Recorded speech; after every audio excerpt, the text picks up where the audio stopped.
Bismillahirrahmanirrahim. Assalamualaikum warahmatullahi wabarakatuh. Alhamdulillahirabbil alamin.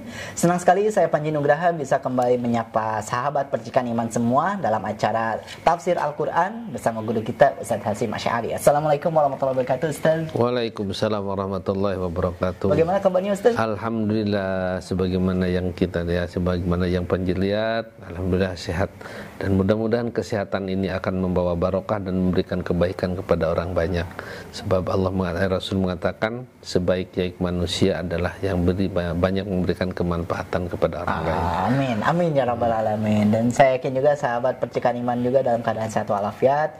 Atau kalaupun barangkali ada sahabat percikan iman yang sedang sakit ataupun ada urusan, semoga Allah permudah segala urusannya ya. Amin ya rabbal alamin.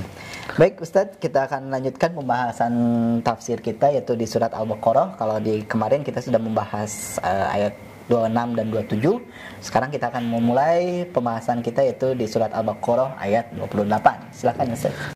Baik sahabat percikan iman, kita lanjutkan pembahasan tafsir surat Al-Baqarah yang sekarang masuk kepada ayat 28. Ayat 28 ini merupakan pertanyaan dari Allah. Tapi pertanyaan ini bukan pertanyaan minta jawaban, tapi pertanyaan seakan-akan pertanyaan heran. Kenapa kamu berbuat seperti itu? Nah, seperti yang dalam Al-Quran Allah berfirman, A'udzubillahi minasyaitonirrajim. Kaifa takfuruna billahi wa kuntum amwatan fa ahyakum summa yumitukum summa yuhyikum summa ilaihi turja'un. Ya. Kaifa takfuruna, bagaimana mungkin kamu bisa kufur billahi kepada Allah? Kenapa kamu kufur kepada Allah? Wa kuntum amwatan, padahal kamu asalnya dalam keadaan mati, dalam arti mati tidak ada. Ya. Summa yuhyikum, kemudian Allah menghidupkan kamu seperti hidup ini di dunia. Summa yumitukum summa yuhyikum, kemudian Allah menghidupkan lagi kamu, summa ilaihi turja'un, dan setelah kamu hidup akan kembali kepada Allah Subhanahu wa taala. Bahkan bukan kembali di sini, dikembalikan. Jadi bagaimana kamu sekalian kufur kepada Allah padahal kamu sekalian asalnya mati, dalam arti mati tidak ada. Seperti yang sudah katakan, hal ata 'alal insani hinum minad dahri lam yakun syai'am madhkura.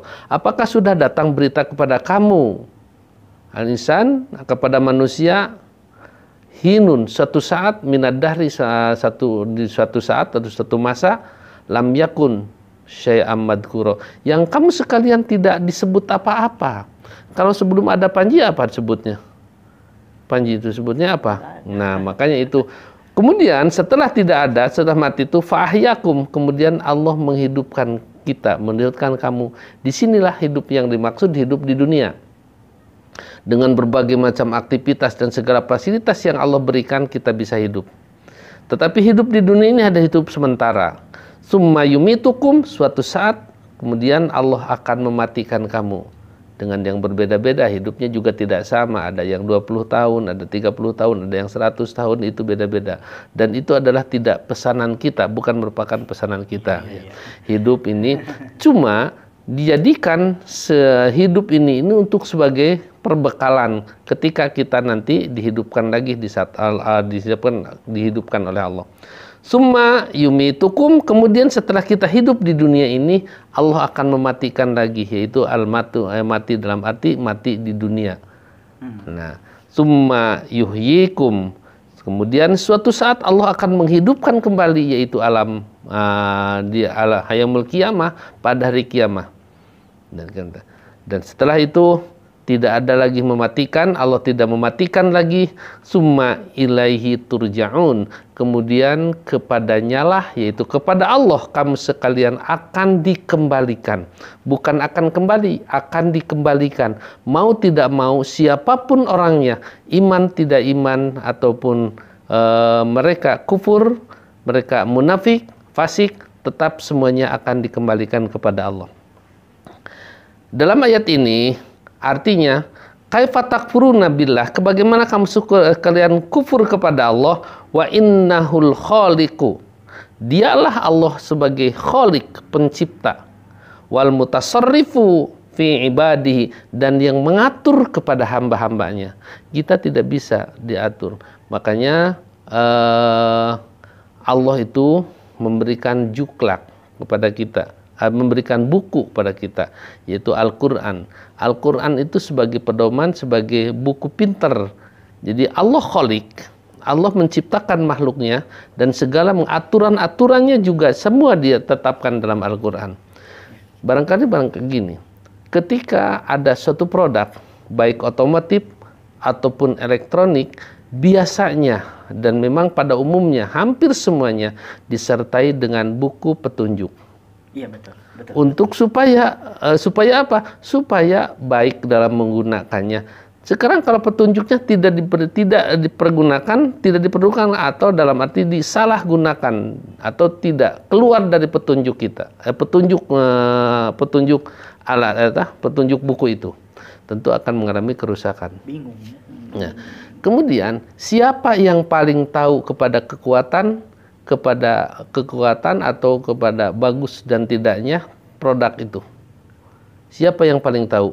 Yang membuatnya. Makanya yang membuatnya itu yang paling pantas memberikan buku petunjuknya.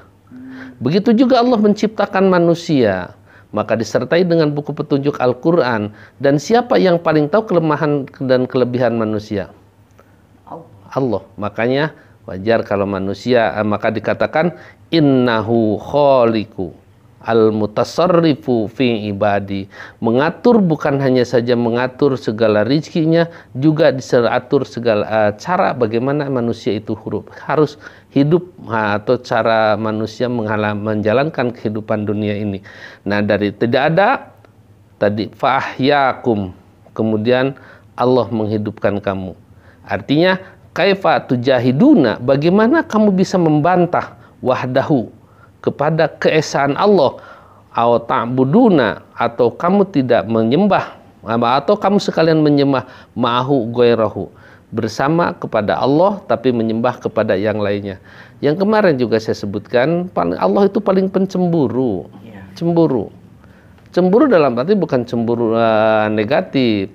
Jadi cemburu, Allah memberikan hidup, Allah yang mengurus, Allah yang memberikan rezeki, tetapi manusia itu kok bersyukur kepada bukan Allah.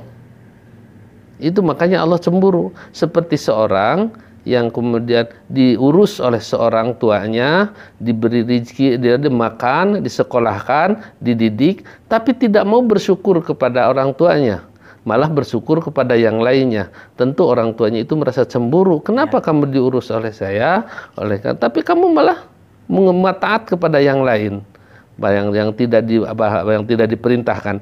Itu makanya Allah itu kaifa tajhaduna, bagaimana kamu bisa membantah wahdahu kepada keesaan Allah, atau ta'buduna ma'ahu ghairhu, kamu menyembah kepada yang lainnya. Nah. Kemudian arti fahyakum, kata Ibnu Abbas, kuntum amwatan, kamu sekalian dalam keadaan mati, fahyakum, maka Allah menghidupkan kamu, amwatan fi aslabi abaikum. Artinya mati itu di dalam sulbin, dalam tulang punggung bapak-bapak kamu. Artinya jadi sebelum dilahirkan kamu sekalian itu berada dalam tulang punggung seorang ayah. Lam yakunu syai'an, tidak apa-apa, belum disebut apa-apa. Belum bisa disebut apa-apa. Hatta khalaqakum, sehingga Allah menciptakan kamu, tapi setelah diciptakan summa yumitukum, kemudian Allah mematikan kamu lagi, mautatal haqi, mati yang hakikat, mati yang sebenarnya itu mati setelah hidup di dunia ini.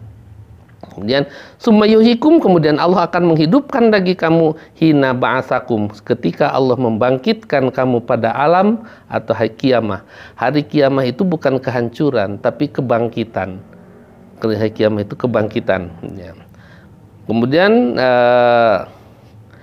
dikatakan juga kuntum turoban. Ada yang mengatakan kamu sekalian berasal dari tanah. Turoban qabla ayyakhluqakum, fahadihi fahadi maitatan. Fahadihi maitatun. Inilah yang dimaksud mati menurut sebagian ulama. Menurut sebagian ahli tafsir, yang dimaksud mati kamu itu adalah ada dalam tulang punggung seorang ayah. Tapi ahli tafsir yang lainnya berada yang dimaksud mati itu pada ada dalam saripati tanah. Apa? Kita ini saripati tanah. Jadi kalau kita lihat dari tanah, bahasa banyak dalam Al-Quran ada turob, kemudian ada juga dari kata-kata tanah atau yang lainnya dengan bahasa yang berbeda. Kemudian setelah dari turob itu, qabla ayyahluqakum, sebelum Allah menciptakan kamu sekalian, fahadihi maitatun summa ahyakum fakhalaqakum fahadi hayatun fahadihi hayatun. Itulah yang dimaksud hidup, yang maksud hidup di dunia. Summa yumitukum, kemudian kan nanti Allah akan mematikan lagi. Yumitukum faturja'una ila kuburi, kembali lagi kepada tanah, kembali ke kuburan, dari tanah kembali kepada tanah. Kemudian falihada maitatan ukhra, inilah mati yang kedua. Mati yang kedua dalam arti dari mati tidak ada hidup dari tanah, kemudian mati kembali kepada tanah. Summa yab'asukum, kemudian Allah akan membangkitkan kamu yaumal qiyamati, pada hari kiamah. Fahadi hayatan ukhra, dan ini adalah kehidupan yang lain, yaitu kehidupan akhirat. Artinya summa ilaihi turja'un, kemudian dikembalikan kepada Allah. Nah, sebenarnya barangkali sebagai perbandingan begini. Pada umumnya, pada kebiasaannya, di akhir bulan Ramadan, setelah Idul Fitri, sudah Lebaran, orang-orang sibuk ingin mudik. Bahkan menyiapkan segala perbekalan yang dibutuhkan atau yang sekiranya akan diterima oleh yang didatangi. Kalau mudik ke kampung atau bagaimana. Nah, tentu bekal-bekal kita, bagaimana ketika kita bawa bekal, ternyata bekal itu tidak diterima oleh mereka. Bagaimana perasaan kita? Atau mereka cuek saja kepada kita, kedatangan kita, padahal kita sudah siap-siap dengan kendaraan, motor di-tune up, mobil diberikan dulu, kemudian balik pulang ke sana, ternyata cuek semuanya. Nah, itulah hanya mudik di dunia. Tapi bagaimana kalau mudik nanti turja'un, dikembalikan kepada Allah dengan segala membawa perbekalan. Perbekalan apa yang dibutuhkan di sana? Kalau kita bawa bekal amal soleh, bekal amal saja umpamanya, tapi amal-amal berbagai macam. Bagaimana kalau amal kita justru Allah tidak menerimanya? Kita akan dongkol. Dan itulah makanya kalau mudik hakiki, sebenarnya mudik turja'un, dikembalikan kepada Allah Subhanahu wa taala. Kalau sekarang ya bisa barangkali kembali lagi ke kembali ke daerah atau kembali ke tempat semula mudik, tapi di saat kembali kepada Allah, jadi kata turja'un, Allah bukan tidak akan meminta sesuatu yang sekiranya dibutuhkan oleh Allah. Kita meminta itu yang dibutuhkan oleh kita sebenarnya.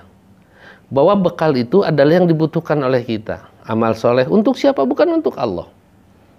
Kita semuanya. Maka ketika para ulama, ada ulama yang mengatakan ibadah itu sebenarnya maknanya atau pada hakikatnya bukan merupakan kewajiban kita, itu merupakan kebutuhan kita. Allah tidak butuh saum kita, kita yang perlu. Salat kita, Allah tidak perlu, yang perlu adalah kita.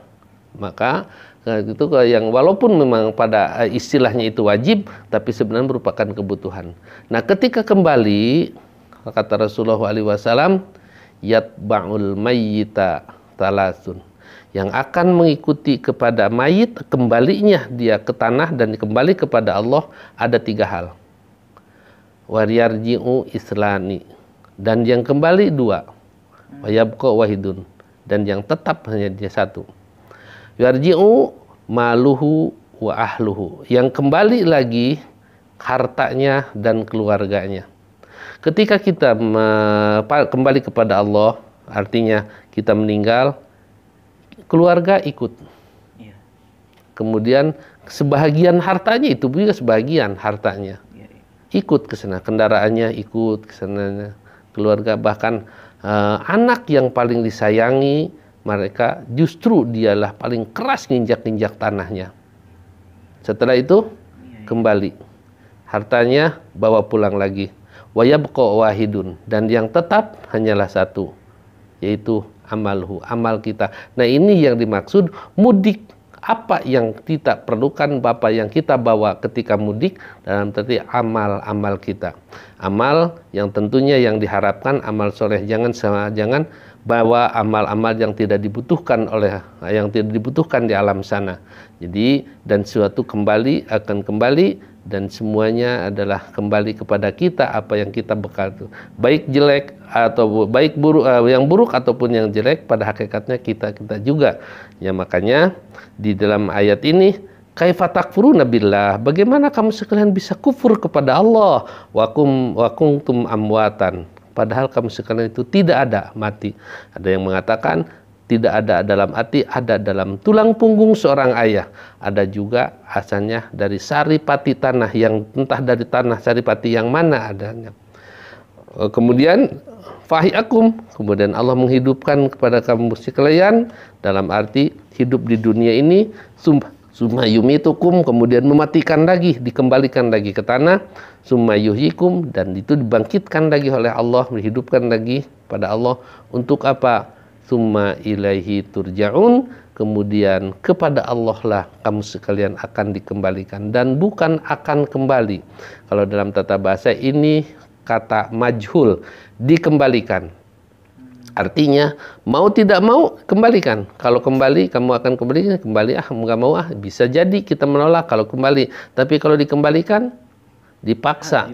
Nah, semuanya tidak akan ada yang kembali kepada siapapun, baik kafir, munafik, fasik, mukmin, bertakwa, ataupun laki-laki, perempuan, yang hitam, yang putih, semuanya akan kembali kepada Allah dan dikumpulkan, dan dengan memperhitungkan semua amal kita yang dikumpulkan di alam mahsyar. Nah, maka semua orang dalam hadis bagaimana paniknya alam mahsyar. Kemudian kata Rasulullah, turja'una ilallah, kamu dikembalikan kepada Allah uratan, dalam semuanya telanjang, mulai bawa baju, berbekal di dalam, ya. Kemudian uryanan, ada juga uratan, hufaan, tanpa alas kaki, gurlan, kemudian akan kulup kembali. Artinya laki-laki, seorang laki yang sempat dihitan, semuanya akan utuh kembali. Nah, itu kondisi seperti itu. Dalam keadaan semua manusia berkumpul dari Adam, dari masa pertama, kemudian sampai manusia yang terakhir, nanti siapa yang terakhir? Nggak tahu siapa. Dikumpulkan di alam mahsyar dalam keadaan telanjang, tanpa alas kaki, kemudian dalam keadaan kulub. Aisyah mengatakan, kalau begitu yanduru ba'duhu ba'dun, atau saling lihat satu sama lainnya Rasulullah. Sili tingali. Kalau Rasulullah, al-amru yaumaidin asyaddu. Pada hari itu urusan yang sangat memanding, yang sangat dahsyat, yang sangat membuat orang itu panik, boro-boro ningali anu batur nu sorangan ge teu kaparhatikeun. Nah itu. Ya, karena gambaran ya memang betul kalau ini bisa masuk akal. Artinya dia diiman kepada ayat hadis itu, dan juga memang masuk akal. Semuanya telanjang, karena memang siapa yang bawa baju ketika mandi. Kemudian tanpa alas kaki, tidak ada dalam mahsyar yang dikumpulkan itu. Dia turja'un, dalam awalnya dibangkitkan dan dikumpulkan di alam mahsyar. Semuanya akan mempertanggungjawabkan bekal-bekal yang selama kita di dunia ini dijadikan bekal untuk menghadap Allah Subhanahu wa taala. Nah, itu. Ya, sudah. Baik, terima kasih pembahasannya Ustadz, sangat menarik sekali. Ini terkait tentang, disinggung tentang bagaimana kondisinya nanti di hari akhir ya, di hari setelah kiamat gitu ya. Ternyata akan dalam keadaan yang sangat panik gitu ya, yang sangat luar biasa gitu ya, luar biasa paniknya gitu ya, saking Dan juga nanti kita tuh nggak akan ini ya, bisa dibilang kan dari surat Abasa juga kan, kita akan sibuk dengan diri sendiri, boro-boro kita mikirin anggota keluarga, kerabat kita gitu. Kata Rasulullah itu ketika terjadinya kehancuran, apabila terjadi suara yang memekik, suara yang sangat merasakan, artinya terjadi kehancuran, yauma yafirul mar'u min akhihi wa ummihi wa abihi wa sahibatihi. Semua orang berlari, anak lari dari ibu, dari bapak, bapak lari dari istri, dari anak, ibu dari anak, istri dari suami, suami dari istri, dari teman-temannya, dari saudaranya. Nah, karena itu artinya karena turjauna furoda, semuanya akan arti masing-masing, sendiri-sendiri. Tidak akan ada satu geng, umpamanya dia orang PI orang kumpul ya, nanti orang saling menolong, nggak akan ada. Checkpointnya di sini. Nah, kecuali nanti kalau sudah beres semuanya dalam satu keluarga, walladina amanu wattaba'athum dzurriyyatuhum biimanin alhaqna bihim dzurriyyatahum. Orang-orang yang beriman dan diikuti oleh keturunannya dengan keimanan yang sama, alhaqna bihim dzurriyyatahum, kami akan pertemukan lagi dengan keturunan mereka. Wa ma'alatnahum min amalihim min syai'in, dan mereka tidak saling memberi dari amal-amal mereka masing-masing. Kulli imri'in bima kasaba rahin, masing-masing orang itu terikat dengan apa yang mereka lakukan. Walaupun tadinya lari-lari, kalau sudah mendapatkan keuntungan atau mendapatkan keuntungan dari Allah dalam arti balasan yang sangat menguntungkan, Allah akan pertemukan.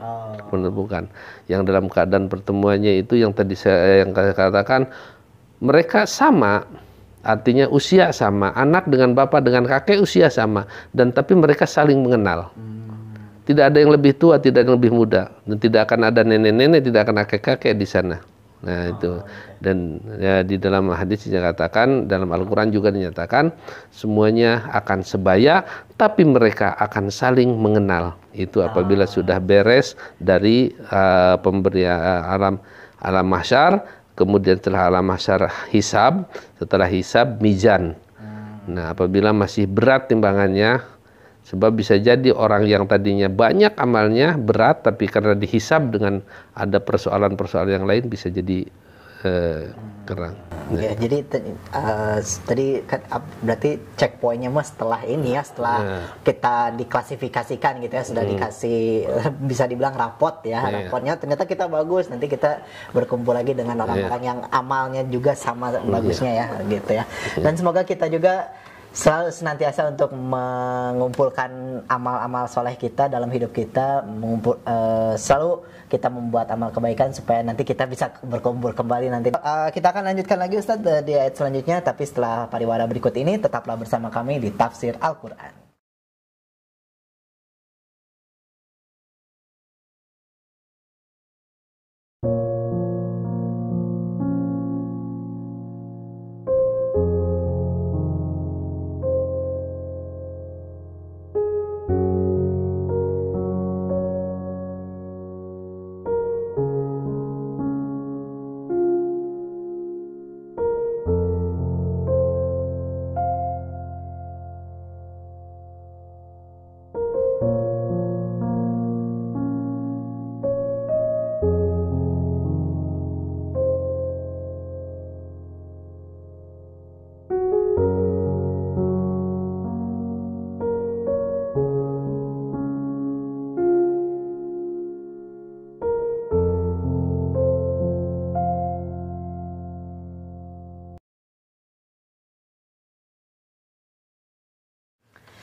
Baik, terima kasih sahabat Percikan Iman, masih bersama kami di Tafsir Al-Quran. Bagi sahabat yang baru bergabung, kami ucapkan selamat datang. Kita sedang membahas surat Al-Baqarah.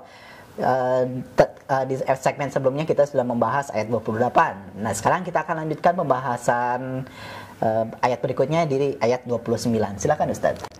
Baik, sahabat Percikan Iman, kita akan melanjutkan bahasan tentang surat Al-Baqarah ayat 29.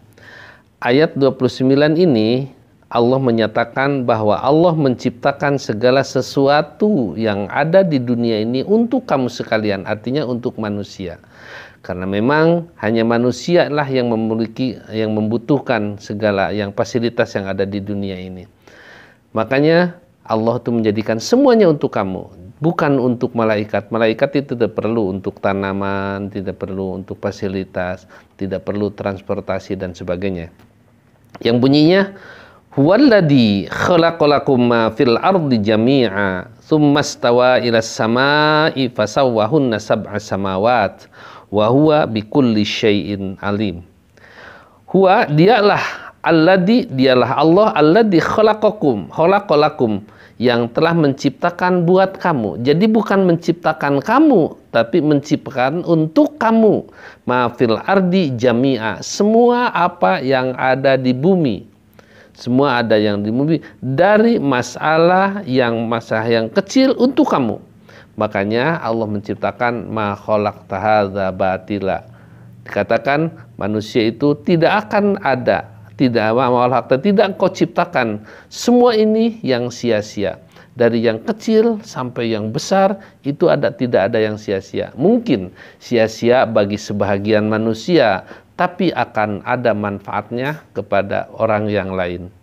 Nah, setelah Allah menciptakan segala apa yang ada di bumi ini, summastawa ila sama, kemudian Allah menuju untuk menciptakan langit, fasawahunna, maka dia menciptakan langit itu sab'a samawat. Ya. Jadi penciptaan dunia, penciptaan bumi maksudnya ini lebih dulu daripada penciptaan langit kalau berdasarkan kepada ayat ini. Nah, bumi kemudian dengan segala isinya, lalu kemudian Allah menciptakan langit yang selama 7 lapis langit yang ada. Mengenai 7 lapis langit ini tentunya berbagai macam penafsiran. Apakah lapisan-lapisan seperti lapis kue atau mana? Tentunya tidak bisa. Ada juga yang mentafsirkan lapisan-lapisan itu adalah lapisan-lapisan atmosfer dan semuanya dan sebagainya. Dan lapisan-lapisan itu tentunya tidak dia sia-sia. Seperti ada hampa udara, itu adalah sangat bernilai, sangat berarti sekali. Itu bisa disebut lapisan langit juga. Dan sebab kalau tidak ada hampa udara, maka gravitasi masing-masing itu akan menarik, berbenturan satu sama lain. Ini adalah makanya di dalam hampa udara kalau tidak dalam kecepatan segini tidak bisa menembus umpamanya. Wa huwa bikulli syai'in alim, dan Allah terhadap segala sesuatu Maha mengetahui.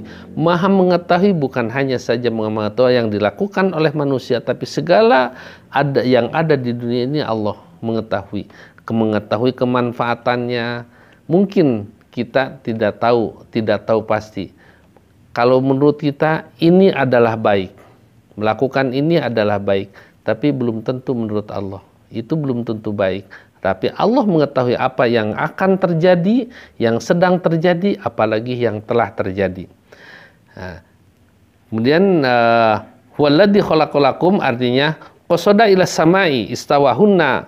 Kemudian Allah bermaksud setelah menjadikan bumi, kemudian langsung menuju untuk membuat lagi ikbalan menghadap li annahu, karena memang untuk menciptakan langit adalah setelah menciptakan bumi.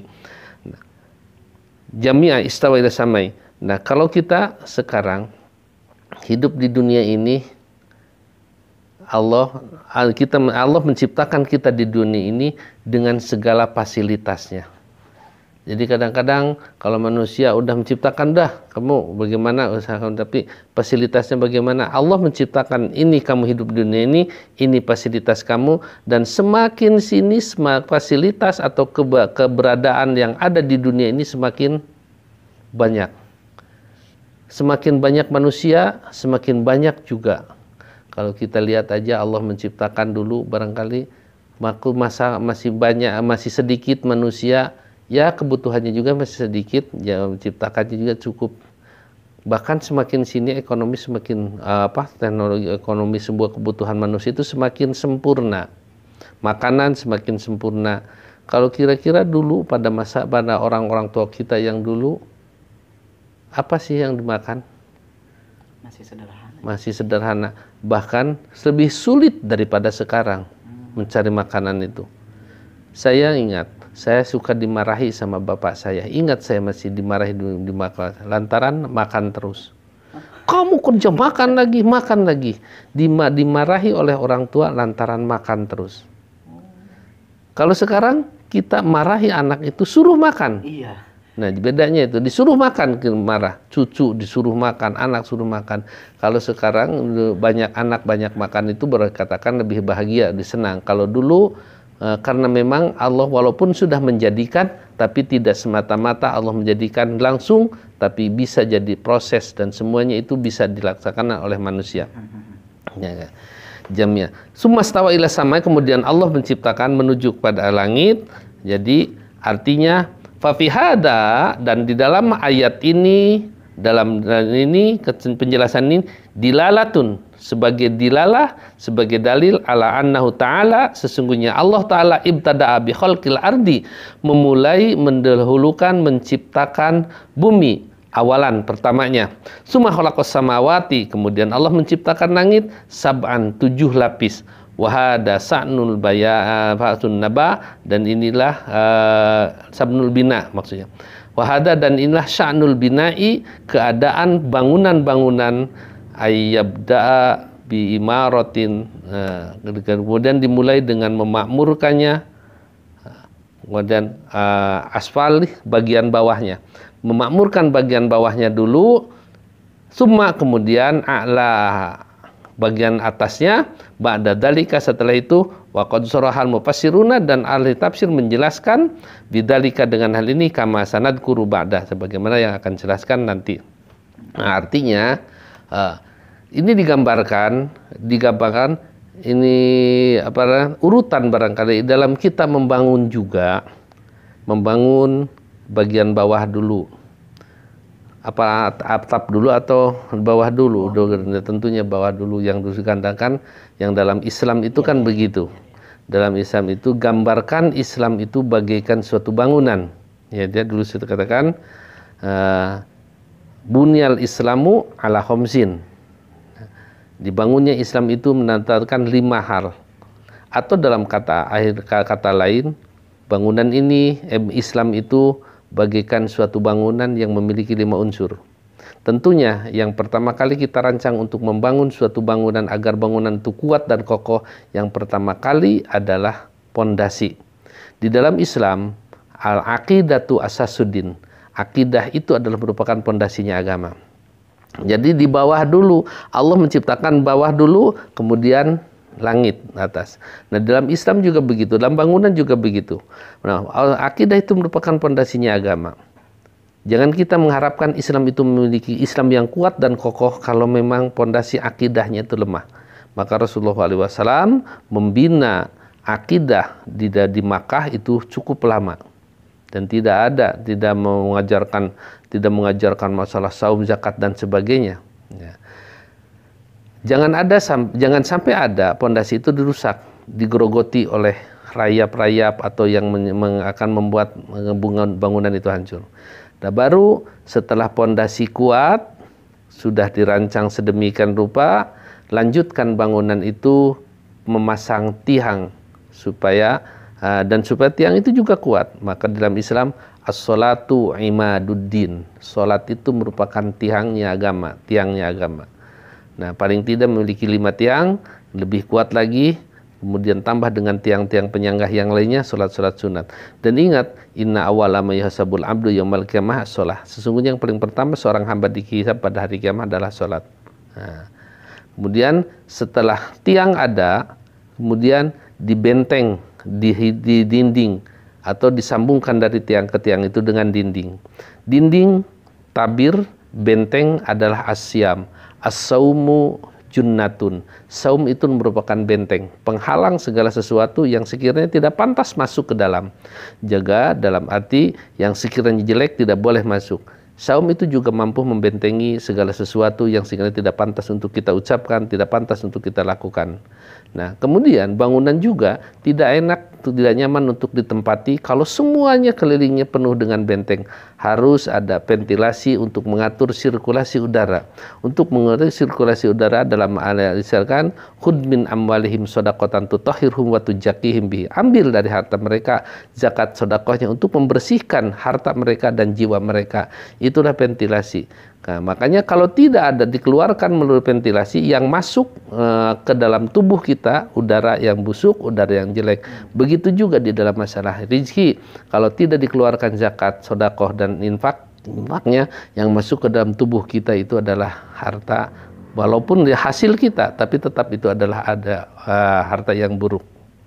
Nah, kemudian setelah itu dipinalisasi dengan atap. Atap itu yang menaungi semua yang ada di bawah, supaya yang ada di bawah itu bagus, ya, tidak berlumut, tidak berjamur, yaitu atap. Dalam hadis dalam Islam adalah al-hajju wal umratu. Haji dan umroh itu adalah merupakan yang harus mampu menaungi semua yang ada di bawah. Kalau ada atap tapi tidak ada tapi masih juga bocor, masih juga berjamur dan sebagainya, berarti atapnya bukan bos. Walaupun orang berulang-ulang haji, tapi kalau sekiranya amal-amal yang lainnya, sholatnya, sholat zakat dan saumnya itu jelek, maka itu harus diperbaiki atapnya. Ketika ada seorang sahabat yang mengatakan, "Ya Rasulullah, saya belum melaksanakan haji. Bagaimana berarti bangunan Islam saya belum sempurna?" Kata Rasulullah, "Salatul Id hajjul fuqara." Salat Id itu adalah hajinya orang-orang fakir. Nah, makanya digambarkan Rasulullah Allah menggambarkan pembangunan, Allah mengawali bumi dulu, kemudian bagian atas, tentunya bagian tengah dalam arti diisi dengan berbagai macam kesempurnaan. Nah, kemudian bangunan itu baru sebatas kuat, tapi belum nyaman untuk dilihat. Yang akan memperindah bangunan itu bukan hanya sekedar kuat, tapi perpaduan warna dan sebagainya. Itulah yang dimaksud innama bu'istu liutammima makarimal akhlak. Apa artinya sholat kalau tidak memperlihatkan akhlak yang baik? Apa artinya saum kalau tidak memperlihatkan akhlak yang baik? Baru bangunan itu akan sempurna, nyaman untuk ditenggali, indah untuk dipandang. Kalau memang memulai pondasi akidah yang kuat, sholat tiangnya yang bagus, dinding saumnya yang hebat, ventilasi yang betul-betul sempurna, ditutup dengan atap yang bagus, kemudian dipulas dengan akhlak yang mulia. Nah, itulah semuanya sudah digambarkan, sudah dicontohkan oleh Rasulullah SAW. Nah, kalau dalam ayat ini Allah menciptakan jangan dulu ke atas dulu, jangan dulu haji dulu lah, jangan dulu atas dulu, tapi bagian bawahnya harus disempurnakan. Artinya Allah menciptakan bumi dulu, kemudian baru 7 lapis langit. Atau 7 lapis langit, baru di dalamnya ada kesempurnaan dengan mafil ardi. Nah, mafil ardi itu adalah semua yang ada di bumi itu, artinya segala dalam sholatnya dan sebagainya. Ini dibandingkan kepada hal seperti itu. Dan kemudian qala ba'duhum, sebagian mereka mengatakan ba'duhum fawqa ba'din, yang 7 lapis langit itu sab'a samawat itu sebagian di atas sebagian, wasab'in ardina, dan juga sama ke bumi juga 7 lapis bumi, yakni ba'duha tahta ba'din. Kemudian wahadal ayatu dilalatun ala anal arda khuliqat qabla sama. Ini adalah menunjukkan bahwa bumi diciptakan sebelum langit. Jadi bumi kemudian memang teratur. Kemudian menciptakan bumi nanti setelah belum ada penghuni barangkali untuk penghuni bumi.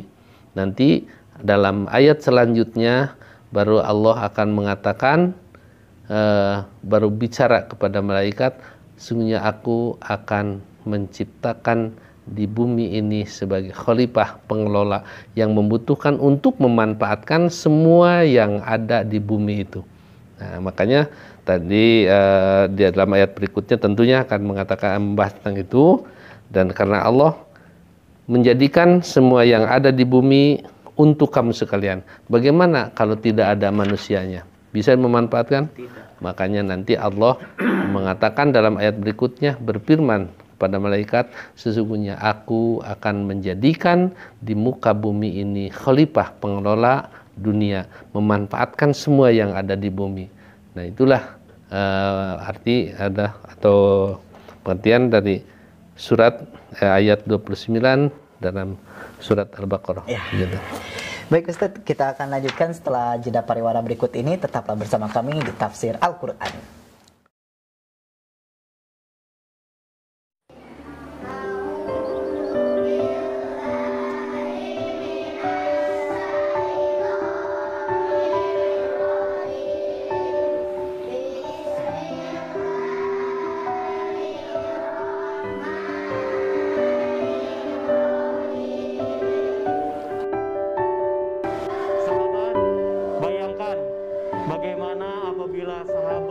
Bisa mewakafkan Al-Quran, Masya Allah, ribuan kebaikan insya Allah telah menanti Anda.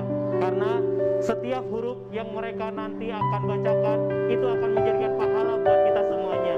Maka dari itu sahabat Percikan Iman, mari yuk kita berwakaf untuk wakaf Al-Quran di Percikan Iman di nomor ketika 777 177 178. Terima kasih. Baik, terima kasih sahabat Percikan Iman, masih bersama kami di Tafsir Al-Quran. Ustadz, saya ingin bertanya, kalau tadi kan Ustadz menyinggung tentang bangunan ya, yang dianalogikan sebagai rukun Islam.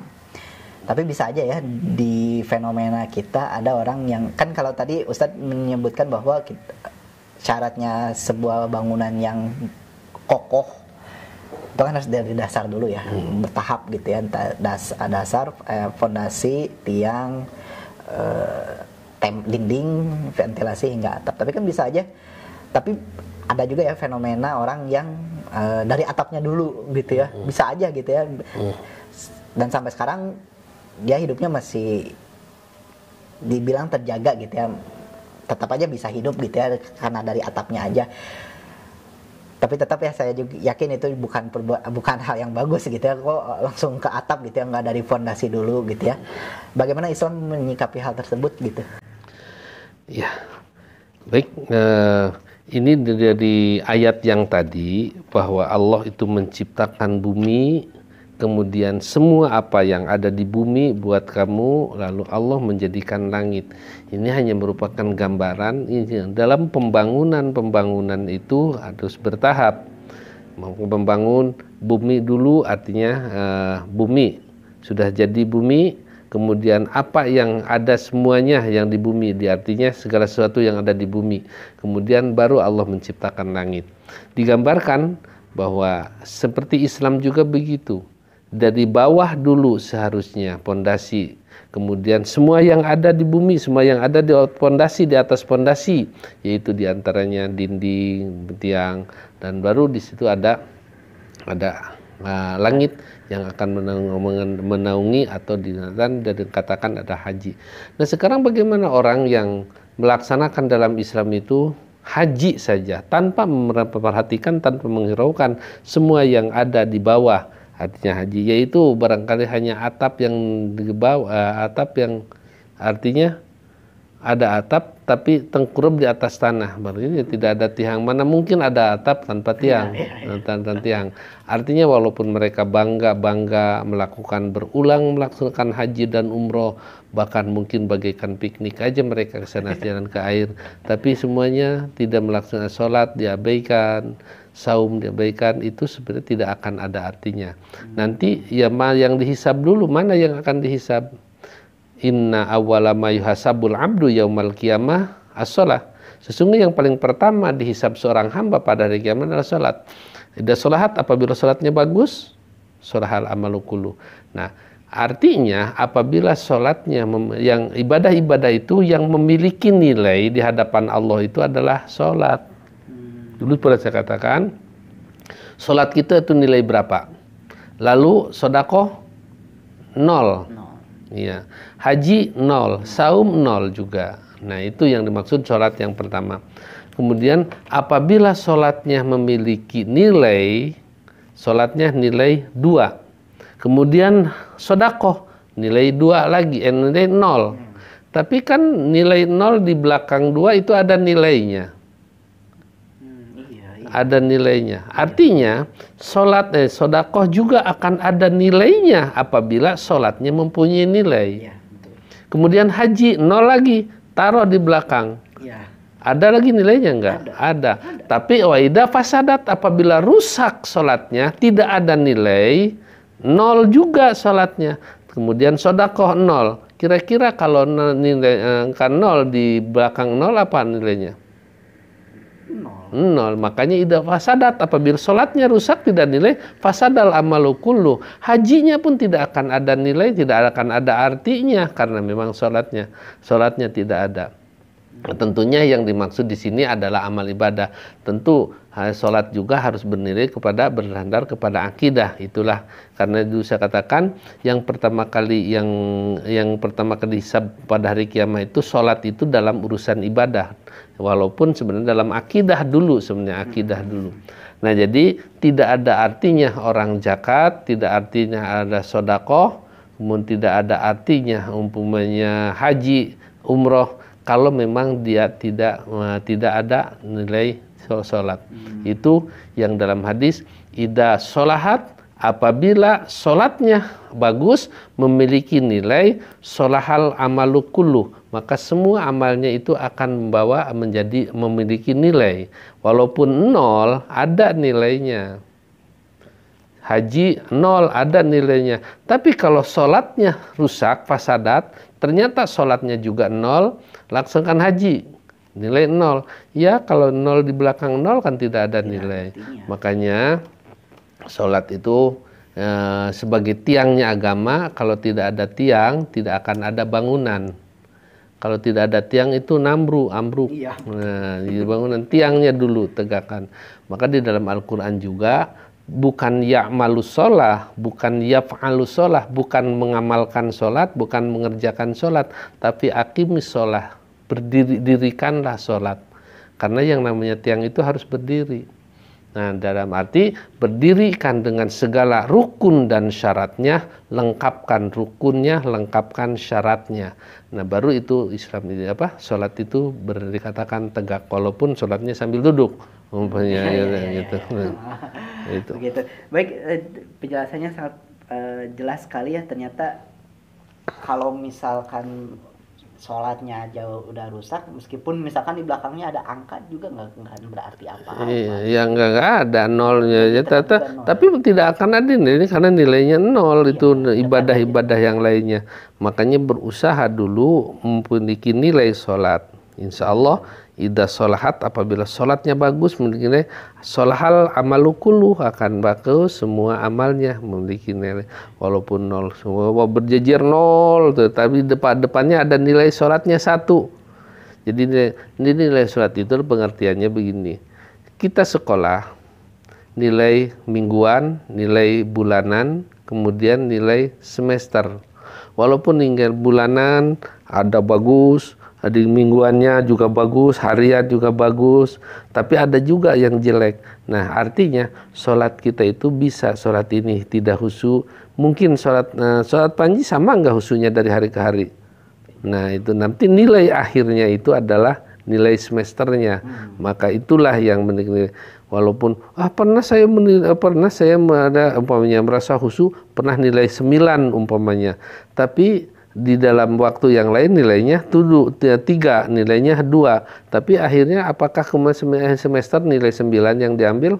Tentu akan dikalkulasikan, akan diambil mana nilai yang kira-kira yang pantas untuk diberikan oleh Allah. Nah, makanya kalau kita selalu bagus, selalu khusyuk dalam sholat itu, nilainya bagus, nilai 8, ya tentunya akhir juga akan nilai 8. Nah, tapi kalau memang lebih banyaknya jeleknya, ya wajahnya nilai akhir semester juga nilainya gitu. Iya, baik. Terima kasih Ustadz atas materi pada hari ini. Semoga kita bisa mendapatkan pelajaran dan mendapatkan hikmah dan kita amalkan dalam kehidupan sehari-hari agar hidup kita bisa menjadi lebih baik. Baik, sahabat Percikan Iman, dimanapun anda berada, kita sudah di penghujung acara. Insya Allah kita akan lanjutkan lagi pada episode berikutnya. Tetap saksikan tafsir Al-Quran di streaming YouTube Percikan Iman Online atau di Instagram dan Facebook Percikan Iman. Akhir kata, saya Panji Nugraha, Ustadz Hasyim Asy'ari dan seluruh kerabat kerja yang bertugas undur pamit.